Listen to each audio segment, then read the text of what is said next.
First steps, birthdays, milestones. It's what every parent hopes to see, watching their child grow strong. Sharday McMillan has steeled herself for strength of a different kind, watching her son fight to survive. They told me he was an organ failure, and we got shoved on a helicopter. It began with a familiar diagnosis. Mason and some of his siblings all came down with strep throat. Only for Mason, the antibiotics did not help. 24 hours later, Mason was just acting weird, and then he came out of his room and his lips were purple and he had purple blotches all over him, and I knew right away that he was in sepsis. Airlifted to multiple hospitals for specialized care, Mason was running out of time. Streptococcal toxic shock syndrome, which is a form of sepsis. Then he developed another rare condition, a flesh-eating infection. The necrotizing fasciitis, it literally eats your skin, essentially. On life support for months. Life support from April 22nd to June 30th. To save his life, doctors would have to change it forever. He woke up with his hands amputated already, because they did that while he was on life support. He was awake and had that anticipation of having his feet amputated, which was pretty horrible.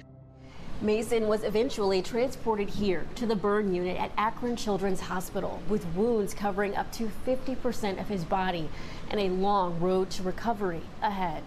I knew that eventually I'd be able to figure things out again, so that kept me going. Yeah, when we first kind of encountered him, we realized... Dr. Anjay Kandawal is the director of the Pediatric Burn Institute at Akron Children's Hospital. Now, in Mason's case, requiring an amputation of all 4 extremities is pretty unusual. It's rare that we have to do that, but that just kind of indicates how severe his disease process was and how involved or how much dead skin, dead muscle, he was dealing with. Mason began aggressive therapy, determined to regain independence during his 3-month stay. He really displayed an immense amount of courage, resiliency, strength, and hope, and actually, in many ways, serves as an inspiration to all of us. Now, the West Virginia 16-year-old is looking forward to getting prosthetics and eventually going back to school after spending 7 months in hospitals across the country. It's been a year from hell, and we just really, really need help.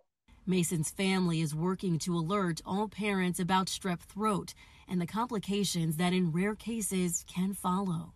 They need to be more aware of the sepsis symptoms and signs because it's very rapid and it's lethal. You have hours to get something done or, they're gone.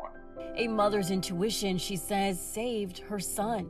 And telling their story, she hopes to save another. Not imagine a better mom. I love you.